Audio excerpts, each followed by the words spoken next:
Hello दोस्तों, नमस्कार। Way of maths channel में आपका फिर से स्वागत है। मैं हूं एम के गुजर और इस वीडियो में लेके आया हूं उत्तर पश्चिमी रेलवे में सामान्य एवं सायं नियम पुस्तक हिंदी संस्करण की 2006 में एक संशोधन पर्ची जारी की गई है। करेक्शन स्लिप नंबर 66 नंबर की करेक्शन स्लिप जारी की गई है। ये करेक्शन स्लिप 14 फरवरी 2025 को जारी की गई है, जिसमें कुछ सहायक नियम और सामान्य नियम में परिवर्तन किया गया है। उन परिवर्तनों का मैं संक्षिप्त और विस्तृत विवरण इस वीडियो में लेके आया हूं। इससे पहले भी मैंने जो करेक्शन स्लिप जारी की गई हैं उनका सभी का वीडियो बना करके डाल रखा है। उनका लिंक डिस्क्रिप्शन में दे रखा है, उधर से आप एक बार जरूर देख लें।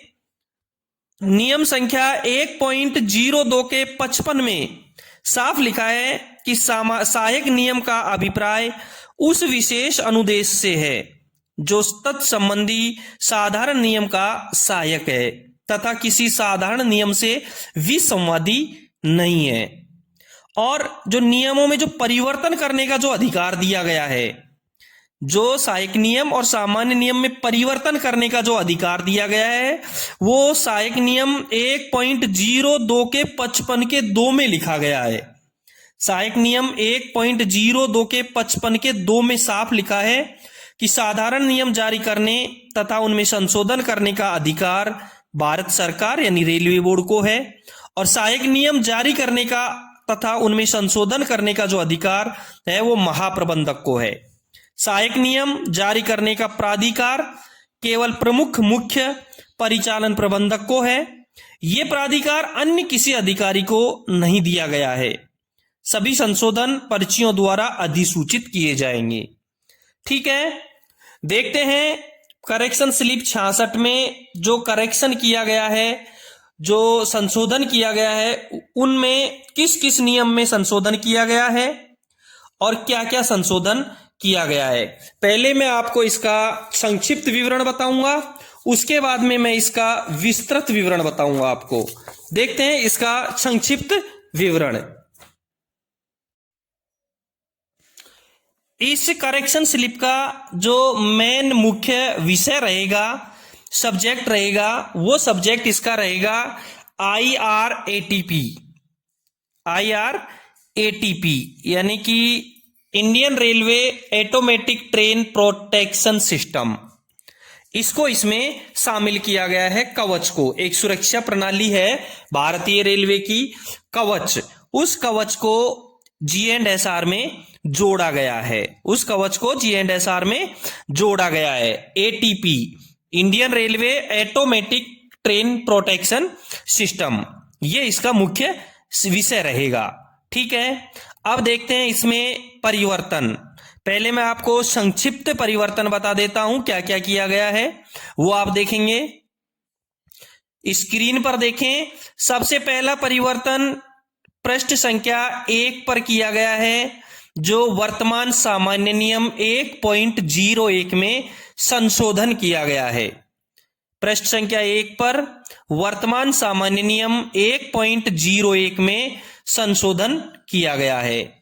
दूसरा जो परिवर्तन किया गया है वो पृष्ठ संख्या 30 पर एक सामान्य नियम 1.02 के 28 का क जोड़ा गया है।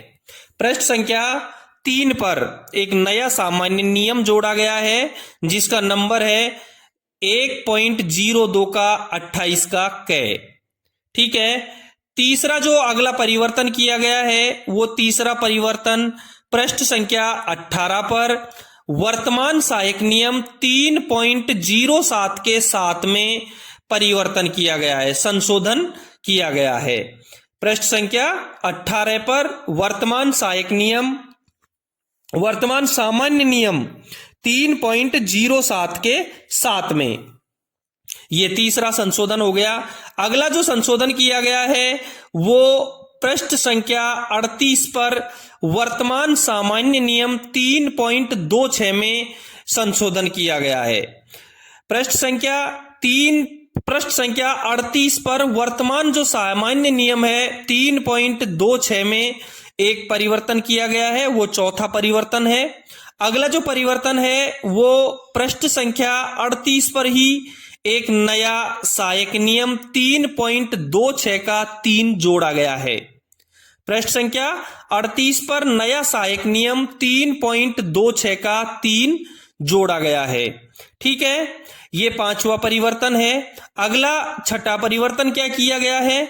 छठा परिवर्तन किया गया है पृष्ठ संख्या 85 पर। पृष्ठ संख्या 85 पर नया सहायक नियम 4.08 का 6 जोड़ा गया है।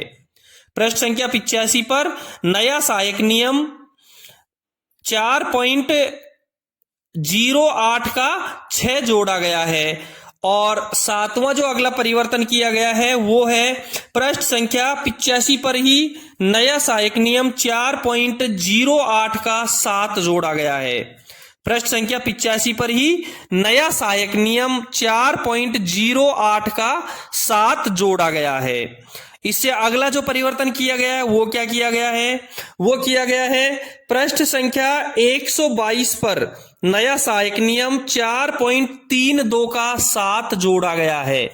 पृष्ठ संख्या 122 पर नया सहायक नियम 4.32 का 7 जोड़ा गया है। इससे अगला परिवर्तन क्या किया गया है?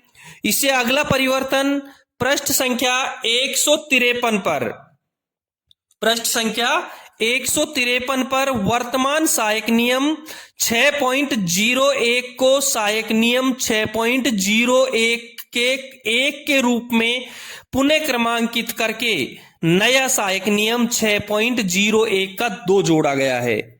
यानी कि पहले सहायक नियम 6.01 था, उसकी जगह सहायक नियम 6.01 का 1 कर दिया है उसको, और एक नया सहायक नियम जोड़ दिया है 6.01 का 2। ये पृष्ठ संख्या 153 पर किया गया है। और एक अंतिम परिवर्तन किया गया है, अंतिम संशोधन किया गया है, वो किया गया है पृष्ठ संख्या 179 पर। पृष्ठ संख्या 179 पर नया सहायक नियम 6.07 का 4 जोड़ा गया है। पृष्ठ संख्या 179 पर नया सहायक नियम 6.07 का 4 जोड़ा गया है। ये 10 परिवर्तन इस करेक्शन स्लिप 66 में किए गए हैं। ये था संक्षिप्त विवरण जो करेक्शन किए गए हैं। अब मैं आपको एक बार विस्तृत विवरण इसका बता देता हूं कि इसमें क्या क्या जोड़ा गया है। इसका मुख्य विषय रहेगा IRATP, Indian railway automatic train protection system.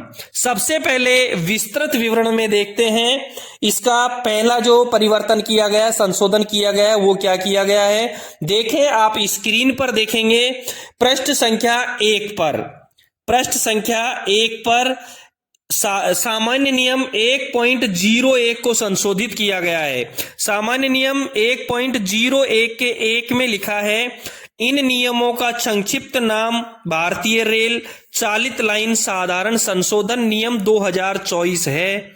और 2 में लिखा है, वे राजपत्र में उनके प्रकाशन की तारीख से प्रवृत्त होंगे।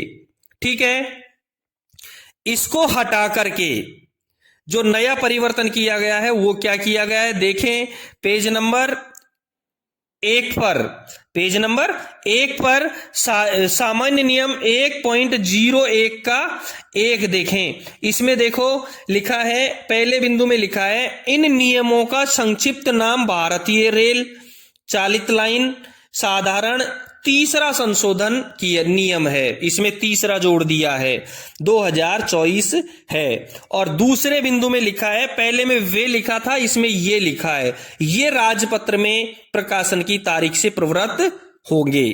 ठीक है, ये परिवर्तन आपके 66 नंबर करेक्शन स्लिप में किया गया है। अब दूसरा परिवर्तन देखेंगे। दूसरा परिवर्तन क्या किया गया है, पृष्ठ संख्या 3 पर देखें, आप स्क्रीन पर देखें, पृष्ठ संख्या 3 आपको दिखाई दे रहा है।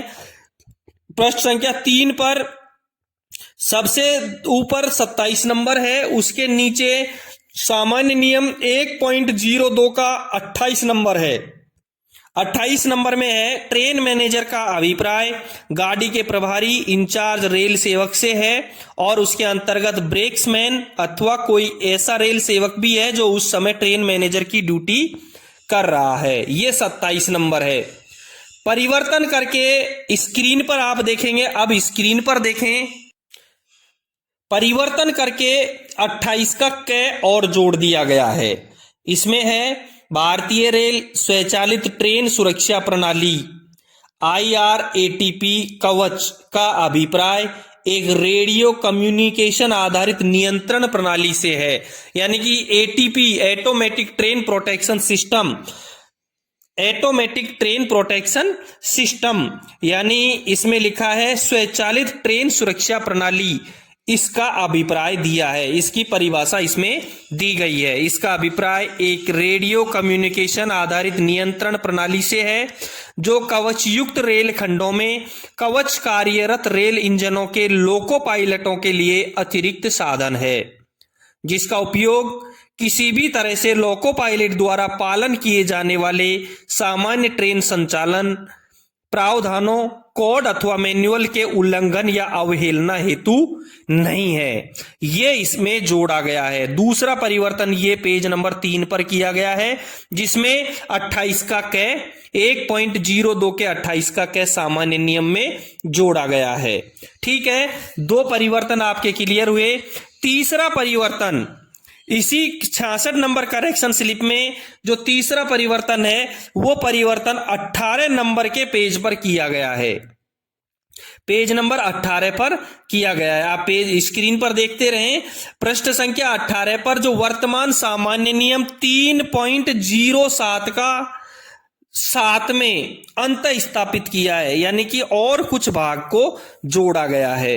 देखें पहले क्या था, आप स्क्रीन पर देख रहे हैं। पहले था 1.02 में, वो 3.07 के 7 में पहले था अनुमोदित विशेष अनुदेशों के अधीन रंगीन बत्ती, दूरस्थ सिग्नल पिछले स्टेशन के अंतिम रोक सिग्नल के साथ अथवा मध्यवर्ती ब्लॉक सिग्नल अथवा संपर्की रक्षा करने वाले रोक सिग्नल के साथ संयुक्त कर लगाया जा सकता है। रंगीन बत्ती दूरस्थ सिग्नल को पिछले स्टेशन के अंतिम रोक सिग्नल अथवा मध्यवर्ती ब्लॉक सिग्नल अथवा संपर्की रक्षा करने वाले रोक सिग्नल के साथ संयुक्त कर लगाए जाने की अवस्था में ऐसी व्यवस्था की जाएगी कि वह सिग्नल रोक संकेत से अलग अन्य संकेत तब तक न दे सके जब तक कि उपरोक्त और 1 और 2 के मामले में अगले स्टेशन से लाइन क्लियर न ले लिया जाए और उपरोक्त 3 के मामले में जब गाड़ियों के गुजरने के लिए संपार फाटक को बंद कर ताला न लगा दिया जाए।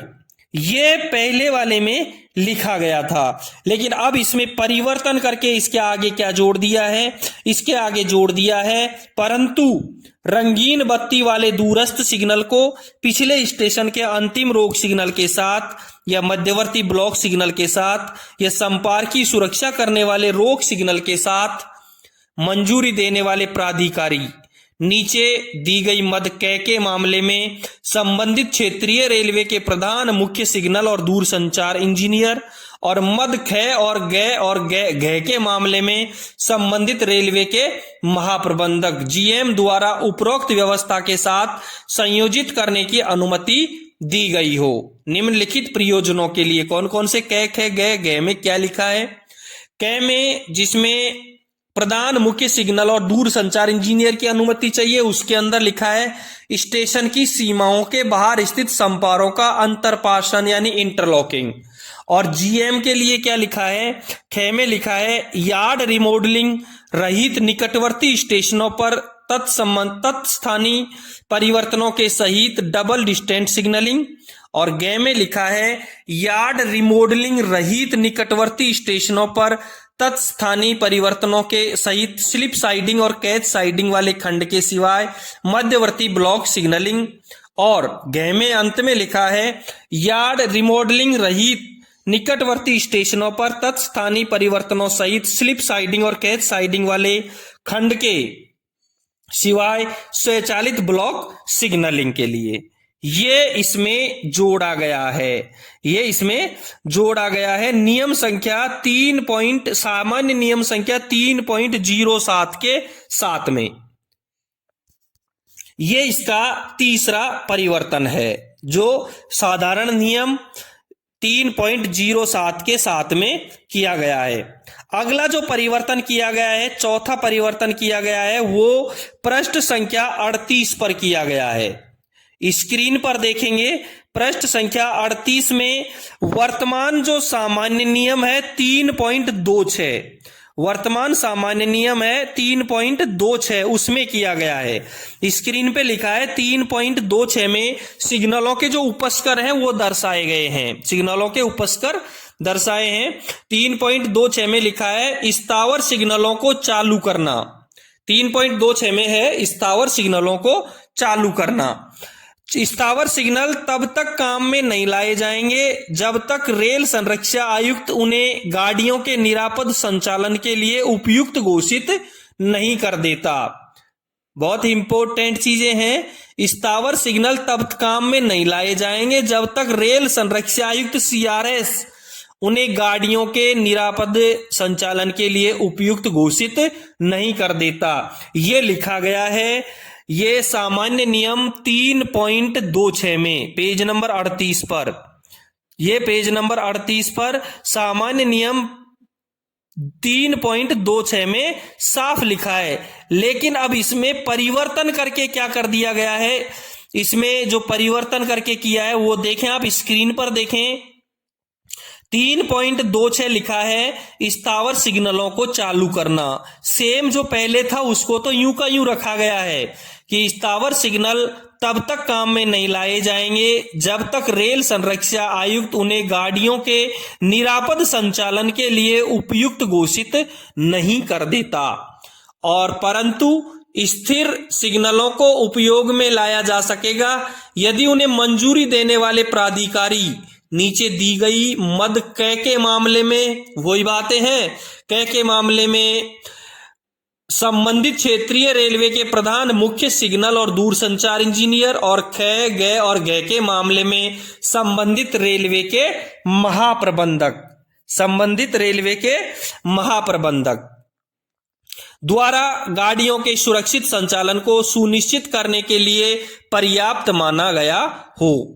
निम्नलिखित प्रयोजनों के लिए, निम्नलिखित प्रयोजनों के लिए कैमे स्टेशन की सीमाओं के बाहर स्थित संपारों का अंतरपासन यानी इंटरलॉकिंग, खेमे यार्ड रिमॉडलिंग रहित निकटवर्ती स्टेशनों पर तत्स्थानीय परिवर्तनों सहित डबल डिस्टेंस सिग्नलिंग, और गैमे यार्ड रिमॉडलिंग रहित निकटवर्ती स्टेशनों पर तत्स्थानीय परिवर्तनों सहित स्लिप साइडिंग और कैच साइडिंग वाले खंड के सिवाय मध्यवर्ती ब्लॉक सिग्नलिंग। और घ में साफ लिखा है यार्ड रिमॉडलिंग रहित निकटवर्ती स्टेशनों पर तत्स्थानीय परिवर्तनों सहित स्लिप साइडिंग और कैच साइडिंग वाले खंड के सिवाय स्वचालित ब्लॉक सिग्नलिंग। ठीक है, ये परिवर्तन किया गया है। ये परिवर्तन सहायक नियम सामान्य नियम 3.26 में पेज नंबर 38 पर किया गया है। अगला पांचवा जो परिवर्तन किया गया है वो पांचवा परिवर्तन भी पेज नंबर 38 पर ही किया गया है। पेज नंबर 38 पर ही सामान्य नियम 3.26 सहायक नियम 3.26 का 3 जोड़ा गया है। सहायक नियम 3.26 का 3 को जोड़ा गया है। देख रहे हो आप स्क्रीन पर देख ही रहे हो। 38 नंबर पेज पर नीचे ही नीचे, इसी पेज पर नीचे ही नीचे 3.26 का 3 क्या जोड़ा गया है, IRATP कवच यानी Indian railway automatic train protection system कवच क्षेत्र में जब कोई नया सिग्नल लगाया जाता है या मौजूदा सिग्नल को स्थानांतरित या संशोधित किया जाता है तो इसे उपयोग में लाने से पहले signal sighting committee on board signal की स्थिति लाइन साइड सिग्नल के अनुरूप होने और IRATP फिटेड लोको में DMI यानी DMI driver machine interface display पर इसके संकेत का निरीक्षण और प्रमाणन भी करेगी। पहले चेक करेगी signal sighting committee. Sighting committee निरीक्षण जो कि तिमाही से कम एक बार किया जाएगा। अच्छा, सिग्नल साइटिंग कमेटी का जो इंस्पेक्शन है वो 3 महीने में कम से कम एक बार किया जाएगा। मैं आपको बता दूं, सिग्नल साइटिंग कमेटी में 3 सदस्य होते हैं। एक सिग्नल का एसआई सिग्नल इंस्पेक्टर, एक टीआई ट्रैफिक इंस्पेक्टर और एक एलआई लोको इंस्पेक्टर। आगे लिखा है साइटिंग कमेटी निरीक्षण में जो कि तिमाही में कम से कम एक बार किया जाएगा के लिए कवच लगे लोको का प्रयोग किया जाएगा। ये इसमें परिवर्तन किया गया है। ये आपका 5वां परिवर्तन है। छठा परिवर्तन देखेंगे। छठा जो परिवर्तन किया गया है वो परिवर्तन आप स्क्रीन पर देखें। छठा जो परिवर्तन किया गया है उसमें सहायक नियम पेज नंबर 85 पर सहायक नियम 4.08 का 6 जोड़ा गया है। पहले सहायक नियम 4.08 के 5 तक थे, उसमें अब सहायक नियम 4.08 का 6 जोड़ा गया है। 4.08 का 6 में क्या है, देखो मैं पहले आपको 4.08 का 5 का जो 7वां बिंदु है वो स्क्रीन पर बता देता हूं। पहले क्या था, पहले इसका 7वें बिंदु में था ऐसे स्टेशनों पर जहां टर्मिनल स्टेशनों पर कोई कैरिज व वैगन स्टॉप उपलब्ध नहीं है।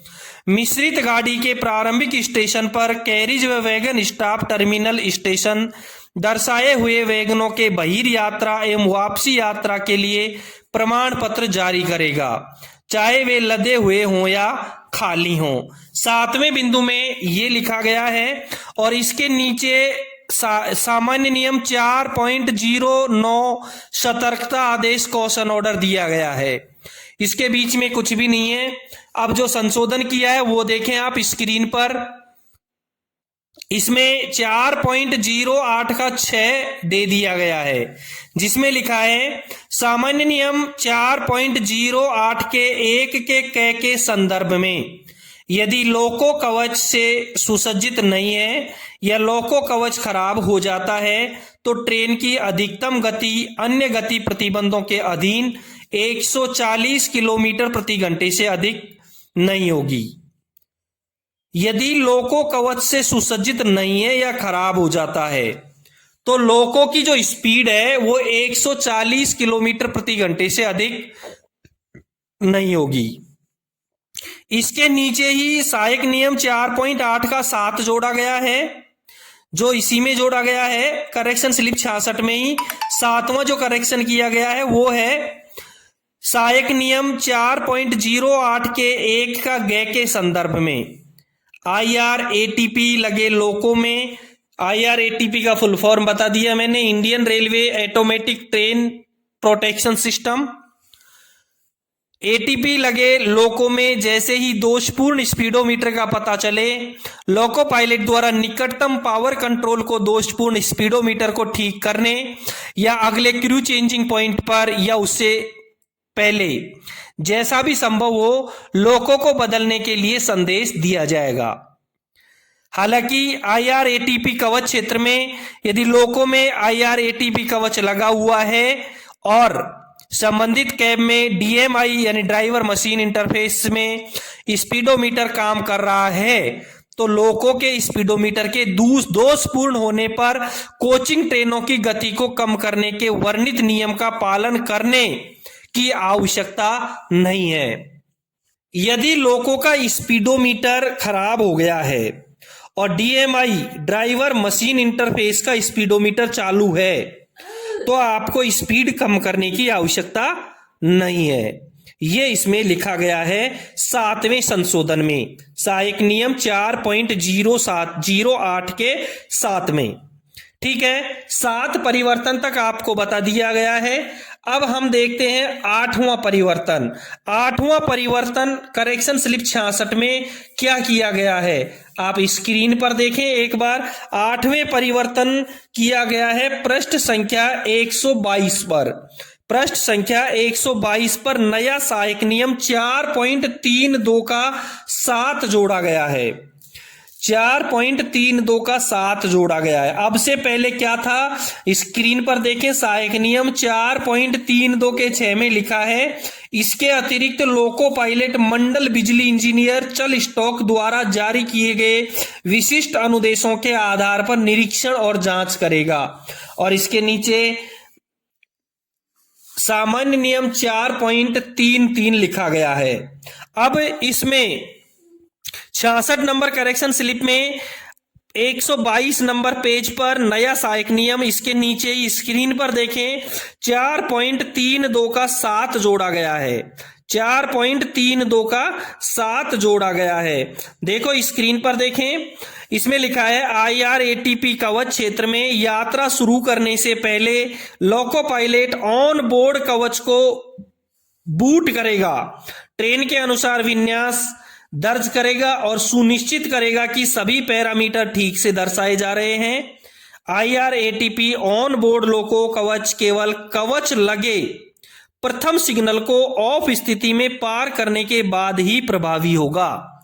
कब प्रभावी होगा? जब कवच लगे पहले सिग्नल को वो पार कर लेगा, उसके बाद ही प्रभावी होगा। ये करेक्शन किया गया है 66 नंबर करेक्शन स्लिप में, पेज नंबर 122 के सहायक नियम 4.32 के 7 में। 8 आपको संशोधन बता दिए हैं। 9वां जो संशोधन किया गया है वो 9वां संशोधन पेज नंबर 153 पर किया गया है।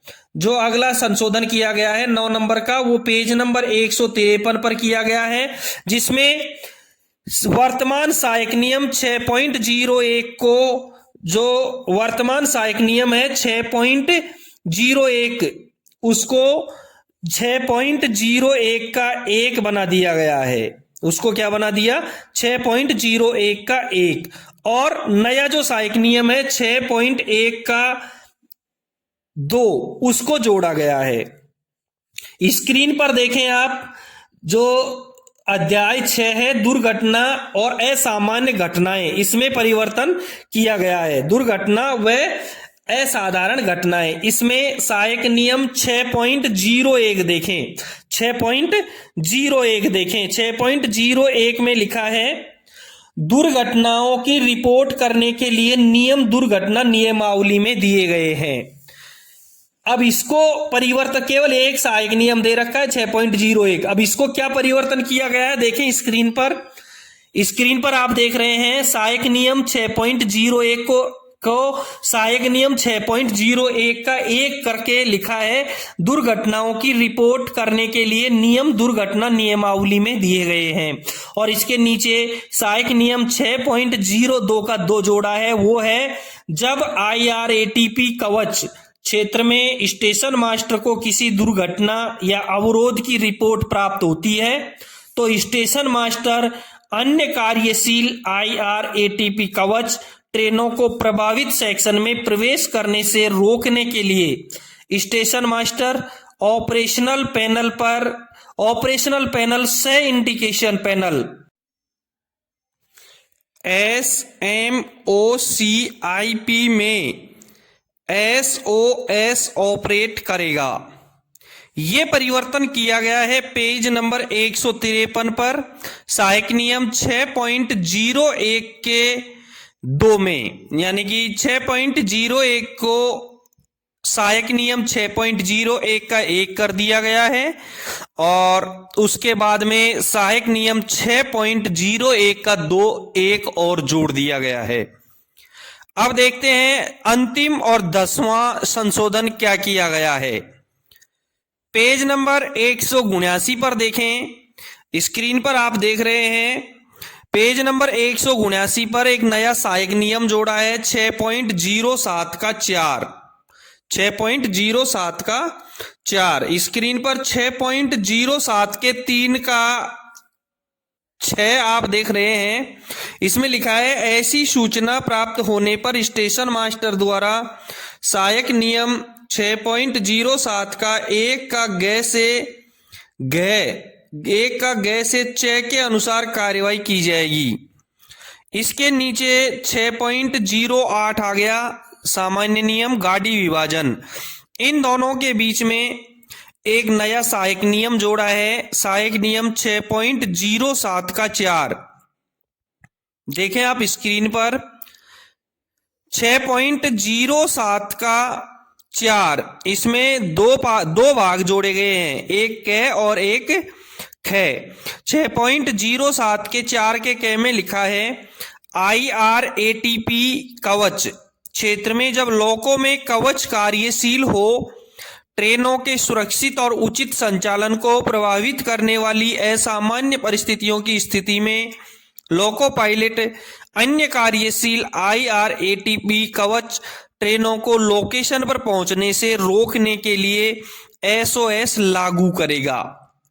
और इसके ख में लिखा है IRATP कवच क्षेत्र में जब लोको में कवच कार्यशील हो, ब्लॉक सेक्शन में असामान्य रुकावट हो की स्थिति में लोको पायलट इसकी अभिस्वीकृति देगा, अन्यथा इसके आसपास के क्षेत्र में सभी अन्य कवच लगे लोको में स्वचालित ब्रेक लग जाएंगे।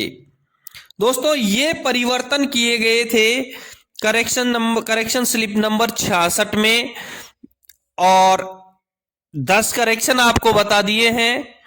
अब मैं आपको एक बार संक्षिप्त और बता देता हूं कहां कहां करेक्शन किए गए हैं, कौन कौन से पेज पर। पृष्ठ संख्या 1 पर सामान्य नियम 1.01 में संशोधन किया गया है। पृष्ठ संख्या 3 पर सामान्य नियम 1.02 पर 28 का क जोड़ा गया है। पृष्ठ संख्या 18 पर वर्तमान सामान्य नियम 3.07 के साथ में कुछ भाग जोड़ा गया है।